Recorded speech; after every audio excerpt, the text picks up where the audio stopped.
ASG classes. Hello guys, welcome back to the channel. तो भाई last video में हमने कंप्लीट कर लिया था क्वेश्चन नंबर 4 तक का chapter 9 exercise 9.1 some applications of trigonometry. ठीक है, आज हम शुरू कर रहे हैं क्वेश्चन नंबर 5 से। तो पहले सारे जो पुराने हमारे क्वेश्चंस हैं जो मैंने एग्जांपल और एक्सरसाइज की कराए, पहले वो देख लेना, देन उसके बाद इस क्वेश्चन पर आना। ठीक है, तो क्या है क्वेश्चन पढ़ते हैं। क्वेश्चन कह रहे हैं a kite is flying at a height of 60 metre above the ground. तो पहले फिगर फॉर्म करना है। मैंने बोला कि भाई इस चैप्टर में फिगर अगर हो गया तो 80% क्वेश्चन खत्म है, कैलकुलेशन कुछ है ही नहीं ज्यादा खास। तो कह रहे हैं a kite is flying at a height of 60 metre above the ground. एक काइट उड़ रही है, मैंने बोला है वो यहां पर है, चलो, और वो ग्राउंड से 60 मीटर हाइट पर है। तो इस तरह से ये ग्राउंड हो गया, और हाइट हमेशा क्या है भाई, परपेंडिकुलर। तो ये कह रहे हैं कि 60 मीटर ऊंचा उड़ रही है, ग्राउंड से 60 मीटर। तो हमने कहा ये रहा 60 मीटर। ठीक है, कह रहे कि the string attach to the kite is temporary tied to a point on the ground. मतलब कह रहे कि जो स्ट्रिंग है, जो धागा है, जिसको हम मांझा कह देते हैं, वो जमीन पर किसी पर्टिकुलर पॉइंट पर टाई किया हुआ है, कस के बांधा हुआ है। तो मैंने बोला कि इस पॉइंट पर इसको बांधा हुआ है, तो ये रही मेरी स्ट्रिंग। क्लियर है। उसके बाद क्या कह रहे हैं, उसके बाद कह रहे हैं the inclination of the string with the ground is 60 degree. तो इंक्लाइनेशन मतलब ये वाला जो एंगल फॉर्म हो रहा है ग्राउंड लेवल से, वो 60 डिग्री का फॉर्म हो रहा है। एंगल ऑफ एलिवेशन, इंक्लाइनेशन भी कह लो, तो ये 60 डिग्री बन रहा है। कह रहे हैं कि अगर ये स्ट्रिंग जो है प्रॉपरली टाइट है, यानी कि कोई भी स्लैक नहीं है, मतलब कहीं से ढीली नहीं है, ये प्रॉपरली कस रखी है, तो बताओ इस स्ट्रिंग की लेंथ कितनी होगी। तो मैंने कहा ये ए है, ये बी है, ये सी है। तो क्वेश्चन में क्या कह रहे हैं कि भाई सीधा कह रहे हैं आप ये बताओ स्ट्रिंग जो है वो कितनी है। Find the length of the string assuming that there is no slack, मतलब कहीं से भी ढीली नहीं है, तो मेरे को ये बताना है। तो देखो भैया ऑलरेडी जानते हैं, एंगल दिया हुआ है, परपेंडिकुलर दिया हुआ है, हाइपोटेन्यूज निकालनी है, साइन या फिर कोसेक लगाकर निकाल सकते हो। तो जिसकी अभी आपको वैल्यू पता होगी वो निकाल लेना, वैसे साइन पता होगा तो कोसेक ऑब्वियस सी बात है फिर पता ही होगा। तो साइन से कर लेते हैं।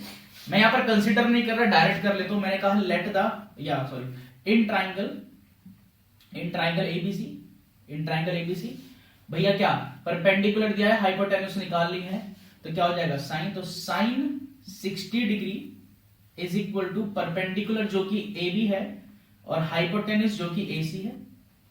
साइन 60 डिग्री, तो वैल्यू का याद होना बहुत इंपॉर्टेंट है इस चैप्टर के अंदर। तो ये जाएगा √3/2 is equal to A B मेरे पास कितना है 60 अपॉन ए सी। इसको इधर मल्टीप्लाई कर देंगे, इसको इधर कर देंगे, तो ये वैल्यू जो निकल कर आएगी वो आएगी मेरे पास ए सी 60 इंटू 2 120 डिवाइडेड बाय ये √3 नीचे आ गया।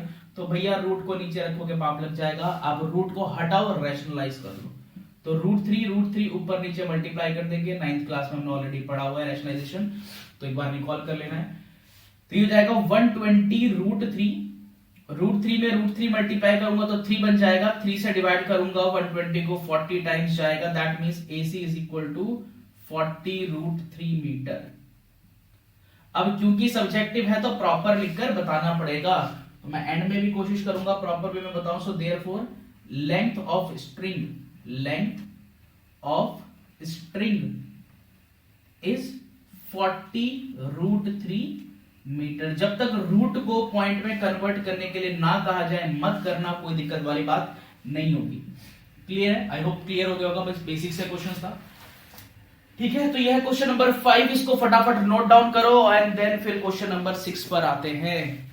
तो आपको क्या करना है, आपको पहले खुद से फिगर बनानी है इसमें ना। पहले आप क्वेश्चन को पढ़ो, उसकी फिगर बनाओ, देन चेक करो कि भाई सही बनाई है गलत बनाई है, तभी तो भाई डेवलप होगा ना दिमाग की कैसे मेरे को क्वेश्चन को अप्रोच करना है, कैसे फिगर फॉर्म होगी। वरना फिगर मैंने बना दी है तो क्वेश्चन में तो कुछ बात ही नहीं बची। भाई फिगर मैंने आपको बना के दे दी, परपेंडिकुलर दिया हुआ था, हाइपोटेन्यूज आपने निकाल दिया और आपको लगा अरे बाप रे मेरे को तो क्वेश्चन आता है, क्या बात है, बहुत बढ़िया ना, ऐसा नहीं होता। फिगर खुद से बनानी है, चेक करनी है सही बनाई है या गलत बनाई है। सही बनाई है तो भाई बहुत अच्छी बात है, और गलत बनाई है तो क्या गलती करी है वो यहां पर आपको चेक करना है। क्लियर है, तो नोट कर लो। क्वेश्चन नंबर 6 पर आते हैं। चलो तो नेक्स्ट क्वेश्चन क्या है, कह रहे A 1.5 meter tall boy is standing at some distance from 30 metre tall building, एक 30 मीटर की बिल्डिंग है, उससे कुछ दूरी पर 1.5 मीटर की हाइट का एक बच्चा खड़ा हुआ है। तो यहां पर ऑब्जर्वर की हाइट दे रखी है, तो वो मुझे मेंशन करनी पड़ेगी।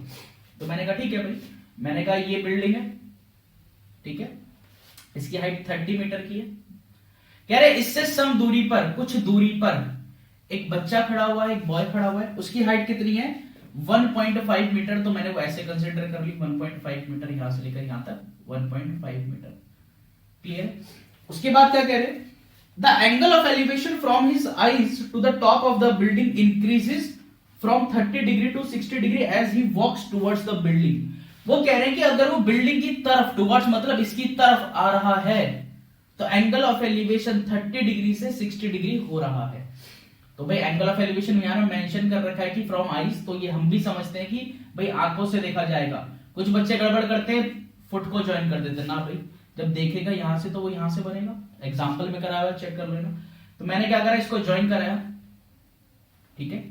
तो एंगल ऑफ एलिवेशन का है, ये पूरा नहीं बनेगा, इस हॉरिजॉन्टल लाइन के पैरेलल एक लाइन ड्रॉ करें यहां से, तो ये लाइन ऑफ साइट और इस लाइन के बीच का जो एंगल है ये है एंगल ऑफ एलिवेशन। क्लियर? तो मार्किंग कर देते, ए कह दिया, बी कह दिया, सी कह देता हूं, इसको कह देता हूं जी डी। अब ये कह रहे हैं कि अगर बिल्डिंग की तरफ आ रहा है, अगर ये बच्चा बिल्डिंग की तरफ आ रहा है, तो एंगल 30 डिग्री से 60 डिग्री हो रहा है, यानी कि पहले 30 डिग्री था।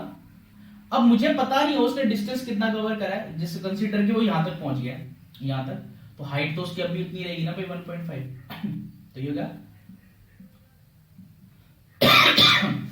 1.5, इस पॉइंट से सॉरी, इस पॉइंट से चेक कर रहा हूं मैं, तो यहां से जो एंगल ऑफ एलिवेशन बन रहा है वो कितने डिग्री का बन रहा है, वो बन रहा है 60 डिग्री का। तो ये रहा 60 डिग्री का। तो देखो इतनी बात को समझो, इसको मार्क कर देते हैं ABCD, ई कह देता हूं, इसको कह देता हूं F। किसी भी चीज के जितना ज्यादा मैं क्लोज जाता हूं, मेरे को ज्यादा आंख उठाकर देखना पड़ेगा ना भाई, जितना पास जाऊंगा उतना आंख उठा के देखना पड़ रहा है। तो एंगल पास आने पर बढ़ता है और दूर जाने पर घटता है। जितना ज्यादा क्लोज आता रहूंगा उतना ज्यादा ऊंचा देखना पड़ेगा, तो एंगल ऑफ एलिवेशन हमेशा बढ़ता चला जाता है। क्लियर है बात? तो अब क्या पूछ रहे मेरे को, तो ये मेरे को प्रॉपर फिगर मिल गई है। अब आते हैं क्वेश्चन पर, क्या पूछ रहे, कह रहे कि भाई find the distance he walk towards the building, उसने कितना डिस्टेंस ट्रैवल किया है, दैट मींस यहां से लेकर यहां तक का डिस्टेंस, ये इसकी बात कर रहे हैं। ये कह लो, चाहे आप इसको कह लो, जी कह देता हूं, आप इसको कह लो, है ना भाई, ये कह लो चाहे ये कह लो, ईजी कह लो, ये CF कह लो, मुझे ये डिस्टेंस निकालना है। तो देखो ये टोटल मुझे 30 दिया गया था। अब ध्यान से देखो, अगर ये 1.5 है तो बाकी का जो रिमेनिंग है वो माइनस कर दूंगा, 30 में से 1.5 माइनस कर दूंगा, 28.5 मीटर बचा। लिख लेता हूं मैं इसको कि जो AD है वो हो जाएगा भाई, यहां से लेकर यहां तक AB में से अगर मैं माइनस कर दूं किसको, BD को, तो AD मिलेगा मेरे को, AB की वैल्यू है 30 मीटर माइनस BD की वैल्यू है 1.5 metre, that means 28.5 metre. This is AD, मैंने पहले फाइंड कर लिया। अब मुझे फाइंड क्या करना, मुझे एक्चुअली में EG फाइंड करना है। ध्यान से देखो, मैं अगर आपको ऐसे बोलूं कि भाई एक लाइन है, AB कह दी मैंने, है ना भाई, तो मैंने को बोला ये पॉइंट है C, मैं कह रहा हूं ये आपके पास 10 मीटर दे रखा है, ये आपके पास 7 मीटर दे रखा है, तो ये रिमेनिंग कैसे निकालोगे भाई, टोटल में से इसको माइनस कर दूंगा, 3 आ गया। तो यहां पर भी तो वही चीज है, अगर मैं टोटल DG में से माइनस कर दूं DE को, तो भाई मेरे को EG मिल जाएगा जो कि उसने डिस्टेंस ट्रैवल किया है। तो मैं यहां पर कह सकता हूं कि डिस्टेंस ट्रैवल्ड जो है towards the building will be DG minus DE, ये होगा। तो हम क्या करेंगे, DG निकालेंगे, DE निकालेंगे, माइनस कर लेंगे। तो चलो देखते हैं। तो भाई यहां पर देखेंगे DG कौन से ट्राइंगल में आ रहा है, तो कौन से राइट ट्राइंगल में आ रहा है, तो इन ट्राइंगल ADG, तो फटाफट से इन ट्राइंगल ADG। क्लियर बात? तो यहां पर हो गया मेरे पास, ये दिया हुआ है एंगल, ये दिया हुआ है परपेंडिकुलर, और ये दिया गया बस, तो भैया 10 लगेगा, तो 10 30 degree is equal to perpendicular which is AD and base is what, DG। आप चाहो तो उनको ब्रेक कर सकते हो, बट कोई दिक्कत वाली बात नहीं, जैसा आप चाहो वैसे कर सकते हो। अपने स्टाइल में लाने की कोशिश करो ना, क्योंकि उसको रटना नहीं पड़ेगा, उसको याद नहीं करना पड़ता है, वो खुद ब खुद हो जाएगी चीज। तो tan 30 डिग्री बराबर 1/√3 AD जो कि है 28.5, DG जो कि अभी पता नहीं है, एज इट इज रख दिया, इसको भेज दिया या इसको भेज दिया है, that means DG is equal to 28.5 metre. Clear है बात बिल्कुल। नाउ अब कौन से ट्रायंगल में DE फाइंड करना है, तो इन ट्रायंगल ये छोटू, तो इन ट्रायंगल DE ADE, तो यहां क्या लगेगा भाई, 60 डिग्री का एंगल दिया हुआ है, परपेंडिकुलर दिया हुआ, बेस निकालना है तो अगेन tan लगेगा, तो tan 60 degree is equal to perpendicular AD and base is what DE। ठीक है, tan 60 की वैल्यू होती है √3, AD की वैल्यू 28.5, DE की पता नहीं है, एज इट इज लिख दिया, DE को भेज दो या √3 को भेज दो नीचे, तो DE बराबर कितना आएगा 28.5 बाय √3। भैया रैशनलाइज करो, रूट नीचे आ गया, तो रूट को सॉल्व कर लूंगा रैशनलाइज करके, तो ये आ जाएगा मेरे पास 28.5 √3 और नीचे √3 इंटू √3 3 बन जाएगा, 3 से डिवाइड कर दो, आंसर आएगा 9.5। तो यहां से मुझे DE की जो वैल्यू मिली वो मिली 9.5 √3 मीटर। लेकिन क्या ये मेरा आंसर है? नहीं भाई, ये मेरा आंसर नहीं है, मुझे निकालना था डिस्टेंस जो कि कितना है DG माइनस DE। तो मैं यहां पर पुट कर सकता हूं DG की वैल्यू कितनी है मेरे पास 28.5 माइनस DE की जो वैल्यू है वो है 9.5 √3 और ये 28.5 √3 है, 28.5 √3 है माइनस 9.5 √3 है। भैया रूट की वैल्यू सेम है, लाइक टर्म्स हो गई, सीधा डायरेक्ट माइनस कर लो जैसे नंबर को करते हैं, तो 28.5 में से 9.5 माइनस कर लो 19 आ जाएगा, तो 19 √3 मीटर। इतना डिस्टेंस उसने ट्रैवल किया है टुवर्ड्स द बिल्डिंग, जिससे एंगल 30 डिग्री था पहले और अब 60 डिग्री हो गया है। आई होप अच्छी तरह से क्लियर हो गया होगा। तो अगर कोई डाउट आता है तो मुझे कमेंट में बता देना, नहीं तो मैसेज कर देना इंस्टा पे, लिंक मैंने दे रखा है नीचे। ठीक है, तो फटाफट से इसको नोट करो एंड आते हैं क्वेश्चन नंबर 7 पे। तो नेक्स्ट आते हैं, कह रहे from a point on the ground the angle of elevation of the bottom and top of a transmission tower fixed on the top of building 20 metre high building are 45 and 60। ये काफी important question है, बहुत basic है, easy है but important है। कह रहे कि भाई from a point on the ground, ground पर एक पॉइंट है, वहां से एंगल ऑफ एलिवेशन बन रहा है bottom and top of transmission tower.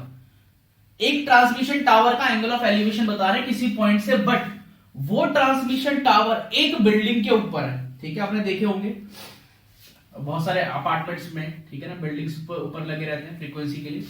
तो ये कह रहे हैं कि भाई ऐसे एक बिल्डिंग है, मैंने मान ली इसकी हाइट 20 मीटर दे रखी है, ठीक है, इसके ऊपर एक ट्रांसमिशन टावर है, मैंने बोला ऐसे वो, इसकी हाइट मेरे को पता नहीं है, ठीक है, मैंने मार्क कर दिया, ये A कह दिया, इसको B कह दिया, इसको C।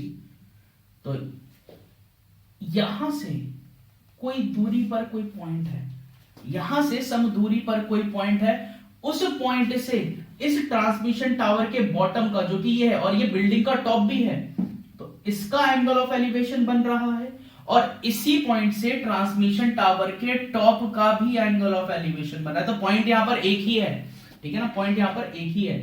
तो मैं इसको थोड़ा और क्लियर सा बना देता हूं इस तरह से, क्लियर। तो इसको डी कह लेते हैं। क्या कह रहे कि भाई बॉटम का तो 45 डिग्री एंगल है और ये जो एंगल है वो 60 डिग्री का है, ये टोटल एंगल टॉप के लिए ये 60 डिग्री का है। हाइट दे रखी है बिल्डिंग की 20 मीटर, कह रहे find the height of the tower. तो टावर की हाइट दैट इज AB निकालनी है मेरे को ना, मुझको AB पता लगानी है, यहां पर क्या होगी, तो देखो मेरे को बस राइट एंगल ट्रायंगल देखना है ना, मेरे को AB निकालना है। तो अगर मैं इस पूरे AC में से इस BC को माइनस कर लूं तो AB आ जाएगा, पिछले क्वेश्चन की तरह, बस यहां पर वर्टिकल दे रखा है। तो देखो मेरे को यहां पर परपेंडिकुलर दिया हुआ है, मैं बेस निकाल लूं अगर तो, और इस बेस का यूज करके बड़े वाले ट्रायंगल से ये हाइट निकाल लूं तो हो गया काम। तो मैंने कहा इन ट्रायंगल BCD तो आपको ध्यान देना है कि क्या वैल्यूज फाइंड करनी है और वो कहां एग्जिस्ट करनी है, ठीक है। तो इन ट्राइंगल बीसीडी का मैंने यहां पर देखो 1045 डिग्री, 1045 डिग्री लगेगा परपेंडिकुलर। परपेंडिकुलर जो है मेरे पास वो है बीसी और बेस जो है वो है सीडी। क्लियर है। 1045 वैल्यू याद है तो बहुत अच्छी बात है, 1 होती है, बीसी की वैल्यू 20 है अपॉन में सीडी, इसको इधर कर दो मल्टीप्लाई, तो सीडी की जो वैल्यू आई वो आई है 20 मीटर। कोई दिक्कत तो नहीं है ना। अब बड़े वाले ट्रायंगल में आ जाते हैं। क्या है मेरे पास, तो बड़े वाले ट्रायंगल के अंदर देख लेते हैं, इन ट्रायंगल एसीडी है ना भाई। यहां पर क्या है, यहां पर 1060 डिग्री है, तो 1060 degree perpendicular which is AC and base is CD, ठीक है। 1060 √3 AC पता नहीं है, मैं इसको ब्रेक करना चाहूं तो कर सकता हूं, कोई प्रॉब्लम नहीं है यहीं पर ही। तो AC को मैं लिख सकता हूं AB प्लस में BC अपॉन में CD की वैल्यू मैं ऑलरेडी फाइंड कर चुका हूं भाई, ये पुट कर दो ना इसके अंदर, तो जो कि कितना है 20 है, इसको इधर भेज दो तो बन जाएगा 20 √3 is equal to AB plus BC की वैल्यू ऑलरेडी मेंशन है मेरे को 20 है, तो ये लिख दिया 20। अब आगे आते हैं भाई, मैं इसको अगर मुझे AB तो ही फाइंड करना है, मुझे AB ही फाइंड करना था, यही तो हाइट ऑफ द टावर है, ट्रांसमिशन टावर है, तो 20 को इधर ले आते हैं, तो AB की जो वैल्यू आएगी वो आएगी 20 √3 माइनस 20। यहां से 20 अगर कॉमन ले लूं तो आ जाएगा √3 माइनस 1 इतने मीटर। तो हम कह सकते हैं therefore height of transmission tower, therefore height of transmission tower is 20 √3 minus 1 metre. तो आप ऐसे रखना, अगर पॉइंट मेरे को दिया गया है, रूट की वैल्यू अगर मेरे को दे रखी है तो सब्स्टिट्यूट कर देना, वरना कोई भी प्रॉब्लम नहीं बनती है, ठीक है। तो ये है हमारा क्वेश्चन नंबर 7। आगे के जो क्वेश्चन होंगे उसमें भी इस टाइप की फिगर मिलेंगे। तो फिगर कुछ एक ही है, आपको फॉर्म करनी आनी चाहिए, ठीक है। आपको फॉर्म अगर फिगर करनी आ गई है, क्वेश्चन को रीड करना अगर आ गया है, तो क्वेश्चन में ज्यादा कोई बड़ी बात नहीं बनती, इसलिए क्वेश्चन को पढ़ो भाई, क्वेश्चन को खुद से पढ़ो, फिगर बनाओ, कंपेयर करो, देन क्वेश्चन करना है। क्लियर है, तो उसको नोट करो एंड देन आते हैं क्वेश्चन नंबर 8 पे। चलो तो नेक्स्ट क्वेश्चन आ रहा है, कह रहे क्वेश्चन नंबर 8 में क्या कह रहे, कह रहे a statue 1.6 metre tall stands on the top of pedestal, ठीक है। कह रहे एक स्टैचू है जिसकी हाइट 1.6 मीटर है, वो पेडेस्टल के ऊपर, एक बेस के ऊपर रखा हुआ है। तो मैंने कहा ठीक है भाई, पेडेस्टल मैंने बोल दिया यहां से लेकर यहां तक पेडेस्टल हो गया, है ना, जिस पर हमारा बेस हो गया एक तरीके से। इसके ऊपर मैंने एक स्टैचू रख दिया, स्टैचू की हाइट दे रखी है, तो ये स्टैचू, ये पेडेस्टल है, ये मैंने बोला स्टैचू है 1.6 मीटर टॉल, ठीक है। इसको A कंसीडर कर लेता हूं, इसको B कह देता हूं, इसको C कह दिया। आगे कह रहे from the point on the ground the angle of elevation of the top of statute is 60 degree. कह रहे सम दूरी पर, कुछ डिस्टेंस पर, तो ये बिल्कुल सीधा होगा 90 डिग्री। कुछ डिस्टेंस पर कोई पॉइंट है ग्राउंड पर, उससे मैं स्टैचू का टॉप देख रहा हूं, तो ये स्टैचू का टॉप है, यहां का angle of elevation 60 degree form हो रहा है। आगे क्या कह रहे हैं, कह रहे and from the same point the angle of elevation of the top of pedestal, इसी पॉइंट से पेडेस्टल का टॉप है, तो आपको क्वेश्चन बदल सकते हैं, बोल सकते हैं कि भाई स्टैचू का बॉटम, बात एक ही है, ये पॉइंट। तो मैंने क्या इसका एंगल बनाया, ये थोड़ा सा टेढ़ा हो गया, तो मैंने कहा ऐसा बना देता हूं, ठीक है। ये वाला जो एंगल है ये है 45 डिग्री का। तो देखो क्वेश्चन नंबर 7 वाली फिगर में डिटो, कह रहे find the height of pedestal. मुझे इस बार ये निकालना है, पिछली बार ये फाइंड करना था, ये दिया गया था, तो बेसिक क्वेश्चन है, सिंपल सिंपल।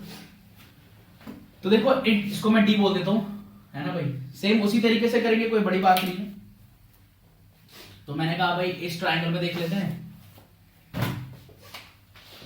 ये है मेरे पास in triangle ACD, in triangle ACD, in triangle ACD की मैं बात करूं, ये हो जाएगा मेरे पास 1060 degree is equal to perpendicular which is AC upon में CD। 1060 डिग्री की वैल्यू होती है √3, AC को ब्रेक कर सकता हूं, ये हो जाएगा AB प्लस BC, क्योंकि मेरे को BC फाइंड करना है इसलिए मैं लेकर आया। CD की वैल्यू भी फिलहाल पता नहीं है।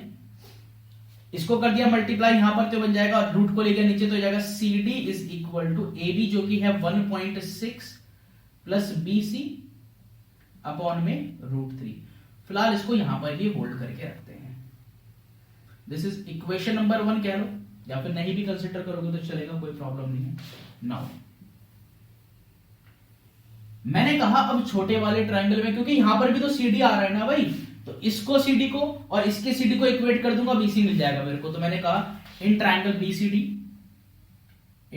BCD, यहां से देखो यहां पर 45 डिग्री का एंगल है और परपेंडिकुलर है, बेस चेक करना है तो ये जाएगा मेरे पास 1045, तो जाएगा BC अपॉन में CD। 1045 वैल्यू याद रखो 1, BC की वैल्यू पता नहीं है, CD की वैल्यू पता नहीं है, इसको भेज दिया यहां पर, तो CD इज इक्वल टू कितना हो गया BC। आप इसको इक्वेशन कंसीडर कर लो, या फिर आप कह लो कि भैया इसको हम इसमें पुट कर रहे हैं, फर्क नहीं पड़ता, आंसर सेम ही आने वाला है। तो मैंने इन दोनों को इक्वेट करा, या फिर आप कह सकते हो CD की जगह पर मैंने BC को रिप्लेस करा, जो आपको ठीक लगे। तो इक्वेट 1 and 2, तो क्या मिलेगा भाई, दोनों वैल्यूज इक्वल हो जाएंगी, दोनों वैल्यूज इक्वल हो जाएंगी। तो CD की जगह पर BC रख दिया मैंने, जाएगा BC इज इक्वल टू ये आ जाएगा 1.6 प्लस BC अपॉन में √3। इस √3 को यहां मल्टीप्लाई कर दिया, हो जाएगा BC √3 is equal to 1.6 plus BC। अब मेरे को फाइंड देखो ध्यान से, BC ही करना था, पेडेस्टल की ही हाइट पता लगानी थी, तो मैंने BC निकाल लिया। अब इसको एक तरफ ले आते हैं, तो ये हो जाएगा मेरे पास BC √3 minus BC is equal to 1.6। अब जो फाइंड करना उसको कॉमन ले लो, तो BC कॉमन ले लिया, यहां पर बचा √3 माइनस 1 ना भाई, BC बाहर आ गया, √3 बचा, माइनस की जगह माइनस, BC बाहर आ गया, 1 बच गया, is equal to 1.6। BC find करना है, इसको नीचे ले जाते हैं, तो ये जाएगा BC is equal to 1.6 upon में √3 माइनस 1। तो भैया रूट नीचे आ गया, क्या करूंगा, रैशनलाइज कर लूंगा, तो √3 माइनस 1, ये √3 प्लस 1 ऊपर मल्टीप्लाई, √3 प्लस 1 नीचे मल्टीप्लाई, तो क्या मिलेगा मेरे को, वैल्यू देखें जरा, तो ये मिलेगा BC 1.6 ब्रैकेट √3 प्लस 1, और नीचे क्या बनेगा, √3 plus 1, √3 minus 1, a minus b, a plus b. तो भैया प्रॉपर्टी पढ़ते आ रहे 9 से, a square minus b square, 8th में भी पढ़ी है, तो जाएगा 3, √3 का स्क्वायर 3 माइनस 1, तो यहां पर मैं रब कर रहा हूं इसी को, और ये आ जाएगा 3 माइनस 1 2 से डिवाइड कर दूंगा 0.8, that means BC is equal to 0.8 √3 plus 1 metre.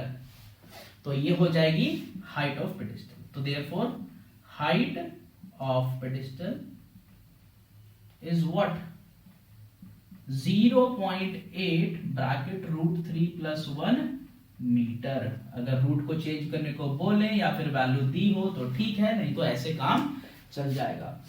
I hope बिल्कुल क्लियर हो गया होगा, ठीक है। तो फटाफट से इसको नोट करो और उसके बाद आते हैं क्वेश्चन नंबर 9 पर। तो नेक्स्ट है क्वेश्चन नंबर 9, कह रहे the angle of elevation of the top of a building from the foot of the tower is 30 degree. कह रहे एक, तो यहां पर क्या चीज है समझेंगे ना, यहां पर एक, इस बार किसी पॉइंट से नहीं है, यहां पर एक टावर मेंशन है और एक बिल्डिंग मेंशन है, तो ये डिफरेंट एक फिगर निकलने वाली मेरे को नहीं। कह रहे हैं अगर मैं एंगल ऑफ एलिवेशन चेक करता हूं from the foot of the tower to the top of building, कह रहे हैं एक टावर है एक बिल्डिंग है, फिलहाल मुझको नहीं पता किसकी हाइट ज्यादा है, तो मैं ऐसे कंसीडर करके चल रहा हूं, एक ऐसे कर दिया और एक अभी फिलहाल ऐसे रख दिया, है ना। इसको मैं बिल्डिंग कह रहा हूं, इसको मैं टावर कह रहा हूं, अभी क्लियर। मैंने कहा ये रहा, ये बिल्डिंग हो गई, ये टावर हो गया। कह रहे हैं कि भाई टावर के फुट से बिल्डिंग के टॉप को देख रहा हूं, टावर के फुट से बिल्डिंग के टॉप को देख रहा हूं, तो इसको ज्वाइन करा। ये रहा angle of elevation which is of कितने डिग्री का है, ये है मेरे पास 30 डिग्री, क्लियर है। तो मैंने कहा ये A है, ये B है, ये C हो गया, ठीक है। अब आगे बढ़ते हैं, कह रहे हैं कि and the angle of elevation of the top of the tower from the foot of the building is 60। अब बिल्डिंग के फुट से टावर के टॉप को देख रहा हूं और एंगल बन रहा है 60। ध्यान दो, दोनों के बीच का जो डिस्टेंस है वो इक्वल है, लेकिन अगर मैं यहां से देख रहा हूं तो एंगल ज्यादा बन रहा है। दैट मींस इस यहां पर जो भी खड़ा हुआ है ऑब्जर्वर, उसको ज्यादा आंखें ऊपर करके देखना पड़ रहा है क्योंकि एंगल ज्यादा दिख रहा है। इसका मतलब है ये जो टावर है ये एक्चुअली में बड़ा है। तो आप इससे कंफ्यूज नहीं होगे कि डिस्टेंस भाई बीच में सेम है तो जिसका एंगल ज्यादा होगा उसके अपोजिट जो भी बिल्डिंग होगी, जो भी टावर या पोल होगा, उसकी हाइट ज्यादा है। ठीक है, ये कह दिया इसको ऐसे करके, तो ये जाएगा ABCD, डी कह दिया। क्लियर है? अब क्या कह रहे हैं, कह रहे कि आगे if the tower is 50 metre high, ये टावर है, कह रहे टावर की जो हाइट है वो 50 मीटर की है, तो बताइए कि भाई हाइट ऑफ बिल्डिंग क्या होने वाली है।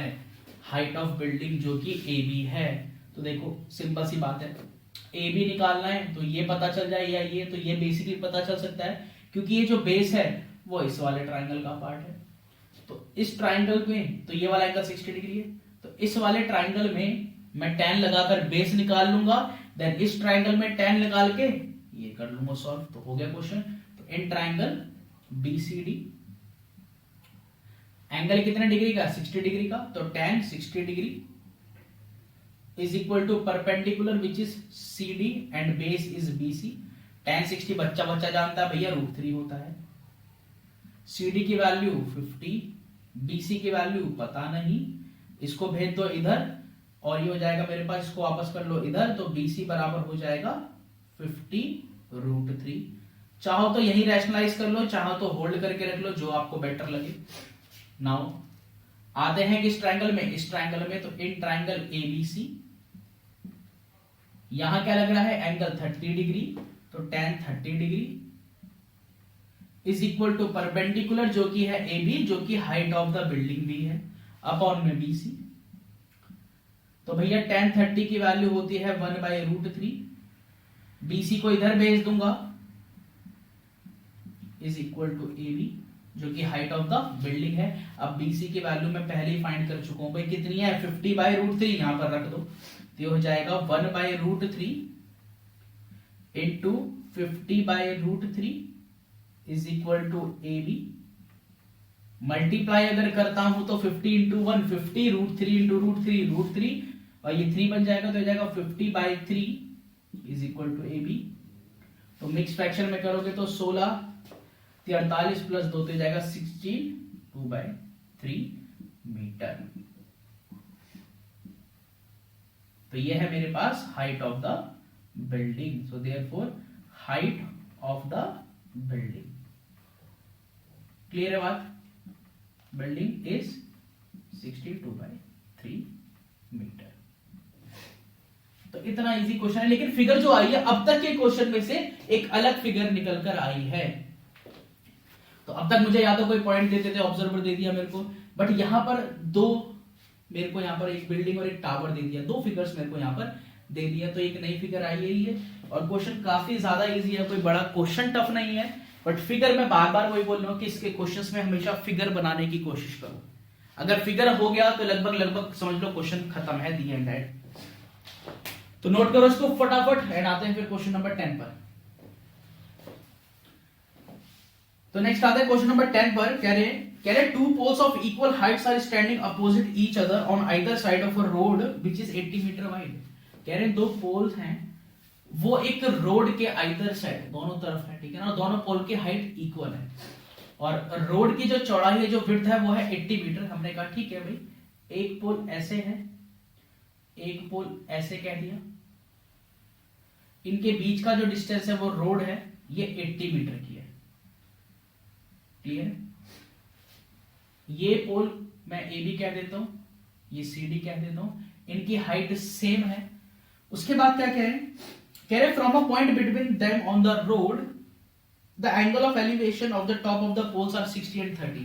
कह रहे कि इस रोड पर बीच में कहीं पर पॉइंट है, वो एग्जैक्ट बीच में नहीं है, इनके यहां पर कहीं पर है। क्यों पता चला भाई? अगर ये एग्जैक्ट बीच में होता तो एंगल ऑफ एलिवेशन दोनों का सेम बनता, बिकॉज दोनों की हाइट सेम है, लेकिन नहीं ऐसा। कह रहे एक का जो एलिवेशन है वो 30 डिग्री और एक का एलिवेशन 60 डिग्री का है। तो मैंने कहा चलिए कहीं भी कंसीडर कर सकता हूं, मैंने यहां कंसीडर कर लिया, तो इसको ज्वाइन कर लिया, इसका एलिवेशन बन गया, इसको ज्वाइन कर दिया, इसका एलिवेशन बन गया, इसको कह दिया ई।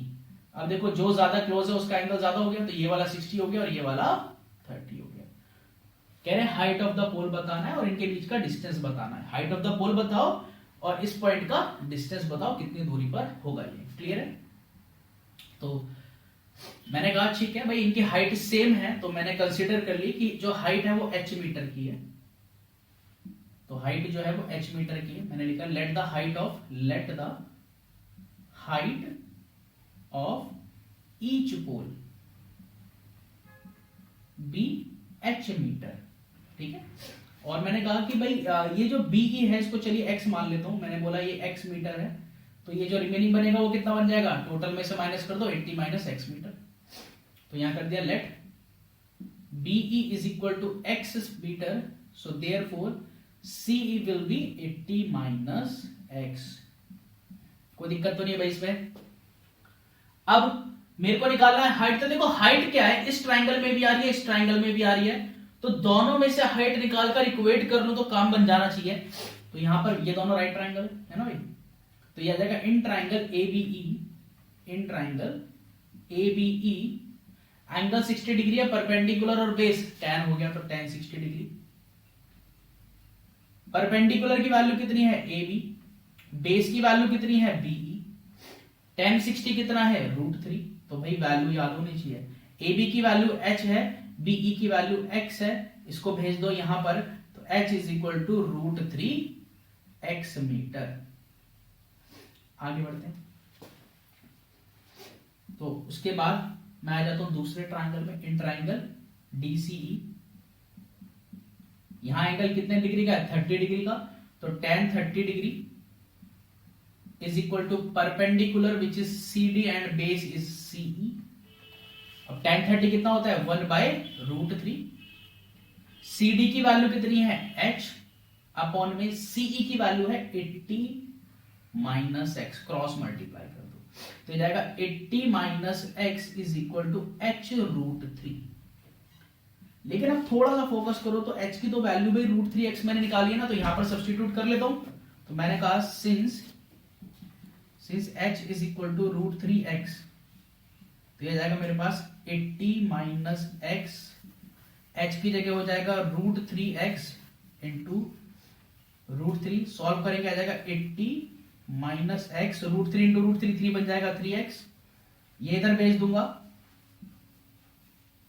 ये हो जाएगा मेरे पास 80 इज इक्वल टू 4x, तो x की वैल्यू इससे कैंसिल कर देंगे, x बराबर 20 मीटर हो गया। और इन्होंने मेरे को पूछा है भाई इनके बीच का डिस्टेंस क्या निकालना है, इनके बीच का डिस्टेंस ये हो गया, मेरे को हाइट भी निकालनी है। तो ये हो जाएगा therefore h is equal to √3x, तो ये जाएगा x की वैल्यू 20, तो ये जाएगा 20√3 metre. h is equal to 20√3 metre. तो जो दोनों पोल हैं, हर एक पोल की जो हाइट है वो तो आ गई 20√3 मीटर, और ये जो डिस्टेंस है कितना हो जाएगा, ये डिवीजन उसका हो जाएगा 20 एंड 60 का। भाई टोटल 80 था, ये 20 हो गया, ये 60 हो गया। क्लियर है बात बिल्कुल? सो देयरफॉर मैं कहूंगा BE इज इक्वल टू है 20 मीटर, जो CE है वो है 80 माइनस 20 यानी कि 60 metre, and height of each pole is equal to कितना है 20√3 मीटर। क्लियर है बात बिल्कुल? आई होप ये क्लियर हो गया होगा। तो इस वाली वीडियो में हम यहां तक के 10th क्वेश्चन तक ही रखेंगे, बाकी के जो 6 क्वेश्चंस हैं वो नेक्स्ट वाली वीडियो में कवर अप करेंगे, वरना बहुत ज्यादा बड़ी वीडियो बन जाएगी। क्लियर है? तो इसको नोट करो, कोई भी डाउट है तो मेरे को मेंशन कर देना कि भाई ये वाला पॉइंट मेरे को समझ में नहीं आया है, ठीक है? और आने वाली वीडियोस में एनसीईआरटी एग्जाम्पलर को भी हमें कंप्लीट करना है, तो कनेक्ट रहिएगा, ठीक है? तो इसको नोट डाउन करो, और आज की वीडियो में सिर्फ इतना ही है।